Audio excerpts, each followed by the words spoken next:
Hi friends, இன்றைக்கி இந்த வீடியோவில் என்ன பார்க்க போகிறோன்னு பார்த்தீங்கன்னா மட்டன் கிரேவி தாங்க. மட்டன் கிரேவி செய்கிறதுக்கு ஃபஸ்ட்டு என்ன பண்ணணும்னு பார்த்தீங்கன்னா, வெங்காயத்தை இந்த மாதிரி பொடியை கட் பண்ணி வச்சுக்கணும். நெக்ஸ்ட்டு தக்காளி இருக்குல்லையே, அதையும் பொடியை கட் பண்ணி வச்சுக்கணும். தேவையான அளவுக்கு என்ன பண்ணுறீங்கன்னு பார்த்தீங்கன்னா, கறிவேப்பிலையும் அதுக்கப்புறம் கொத்தமல்லி, மல்லி இலை இருக்கு இல்லையா, புதினா கொத்தமல்லி, அதையும் என்ன பண்ணும் இந்த மாதிரி ஆஞ்சி கட் பண்ணி எடுத்து வச்சுக்கோங்க. தேவையான அளவுக்கு இஞ்சி, பூண்டு, பச்சை மிளகாய் இருக்கு இல்லையா, இது மூணுத்தையும் போட்டு இந்த மாதிரி ஃபைன் பேஸ்ட்டாக அரைச்சி எடுத்துக்கோங்க. எண்ணெய் ஆட் பண்ணிக்கோங்க. ஆயில் நாங்கள் எப்பயும் நான்வெஜ் செய்கிறதுக்கு வந்து பார்த்திங்கன்னா நல்லெண்ணெய் தான் ஆட் பண்ணுவோம். ஸோ நல்லெண்ணெய் ஆட் பண்ணிக்கோங்க. நல்லெண்ணெய் ஆட் பண்ணுறீங்கன்னா அது ஃபஸ்ட்டு நல்லா காயணும். இல்லைன்னு வச்சுக்கோங்களேன், அந்த பச்சை வாசனை ராஸ்மெல் சொல்லுவாங்க இல்லையா, ஆயில் அது வரும். ஸோ நல்லா எண்ணெயை காய விட்டுக்கோங்க. ஓகே, இப்போ ஆயிடுச்சு. ஸோ நெக்ஸ்ட்டு என்ன பண்ணுறீங்கன்னா, பெருஞ்சீரகம், பட்டை இருக்கு இல்லையா, ஸோ அந்த கல்பாசிலாம் சொல்லுவாங்க இல்லையா, இதெல்லாம் என்ன பண்ணிக்கிறீங்கன்னா ஆட் பண்ணிக்கோங்க. இப்போ பாருங்கள், இது நல்லா பொரிஞ்சிடுச்சு. நெக்ஸ்ட்டு என்ன பண்ணுறீங்கன்னு பார்த்தீங்கன்னா, நறுக்கி வச்சுருக்கோம் இல்லையா அந்த வெங்காயம், ஆனியன், அதெல்லாம் வந்து நல்லா ஆட் பண்ணிக்கோங்க. ஆட் பண்ணி நல்லா வதக்கணும்.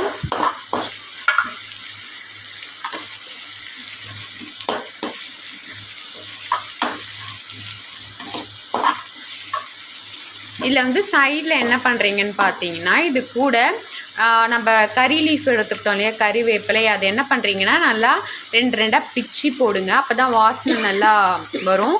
இந்த புதினா இருக்கு இல்லையா, அதையுமே அந்த மாதிரி நல்லா கிள்ளி பொடி பொடியாக போடுங்க. இது ஸ்மெல் செம்மையாக இருக்கும். அப்புறம் என்ன பண்ணுறீங்கன்னு பார்த்தீங்கன்னா, உங்களுக்கு தேவையான அளவுக்கு என்னென்னா மஞ்சத்தூள் இருக்கு இல்லையா, அதை வந்து ஆட் பண்ணிக்கோங்க. ஏன் மஞ்சத்தூள் ஆட் பண்ணுறோன்னு பார்த்தீங்கன்னா, சீக்கிரமாக அது வதங்கும், அதனால தான் நம்ம மஞ்சத்தூள் ஆட் பண்ணுறோம். நெக்ஸ்ட்டு என்ன பண்ணுறீங்கன்னு பார்த்தீங்கன்னா, நம்ம நறுக்கி வச்சுருக்கோம் இல்லையா தக்காளி, அதையுமே நல்லா ஆட் பண்ணி நல்லா வதக்கிக்கோங்க.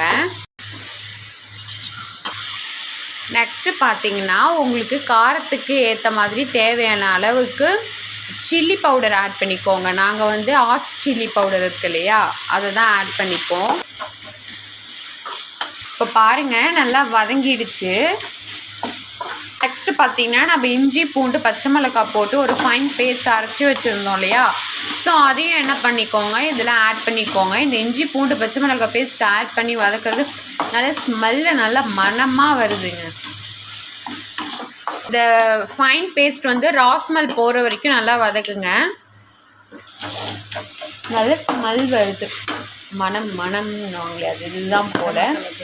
நெக்ஸ்ட்டு வந்து பார்த்திங்கன்னா, தேவையான அளவுக்கு உங்களுக்கு கரம் மசாலாவை ஆட் பண்ணிக்கோங்க. நாங்கள் வந்து எப்பவுமே கரம் மசாலாலாம் ஹோம்மேடு ரெடி பண்ணி வச்சுருக்கோம். ஸோ அதுதான் நாங்கள் எங்களுக்கு தேவையான அளவுக்கு நாங்கள் ஆட் பண்ணிக்கிறோம். இதுவுமே ராஸ்மெல் போகிற வரைக்கும் நல்லா வதக்கிக்கோங்க. நெக்ஸ்ட்டு பார்த்தீங்கன்னா, மட்டன் மசாலா இருக்கு இல்லையா, அதை வந்து தேவையான அளவுக்கு ஆட் பண்ணிக்கோங்க. அதுவுமே நல்லா வதக்கிக்கோங்க ராஸ்மெல் போகிற வரைக்கும். அதுக்கு முன்னாடி என்ன பண்ணுறீங்கன்னு பார்த்தீங்கன்னா, ஏன்னா நம்ம வேக வச்சுட்டு மட்டனோட தண்ணி வச்சுருந்தோம் இல்லையம்மா, அதையுமே இதில் வந்து ஆட் பண்ணியாச்சு. இப்போது அது இன்னும் ஸ்மெல் நல்லாயிருக்கு. நெக்ஸ்ட்டு பார்த்தீங்கன்னா, தேவையான அளவுக்கு உங்கள் வீட்டில் நீங்கள் மிளகாய்த்தூள் அரைச்சி வச்சுருப்பீங்க இல்லையா, ஸோ அதை உங்களுக்கு காரம் தேவையான அளவுக்கு நீங்கள் என்ன பண்ணிக்கோங்கன்னா ஆட் பண்ணிக்கோங்க. பாருங்கள், நல்லா மட்டன் தெரியுதா. ஸோ இப்போ உப்பு, மிளகாய்த்தூள் எல்லாமே வந்து நல்லா கலந்து விட்டாச்சு. நெக்ஸ்ட்டு உங்களுக்கு தேவையான அளவுக்கு மல்லித்தூளும் ஆட் பண்ணிக்கோங்க. இதுவுமே ஹோம்மேடு தான் எல்லாம். ஹாய் ஃப்ரெண்ட்ஸ், இப்போ பாருங்கள், வதக்கி விட்டோம் இல்லையா, ஸோ இப்போது அந்த கிரேவி நல்லா கொதி வந்துருச்சு. இப்போ என்னென்னா மணமும் கிள்ளி போட்டு இறக்கி சர்வ் பண்ண வேண்டினா.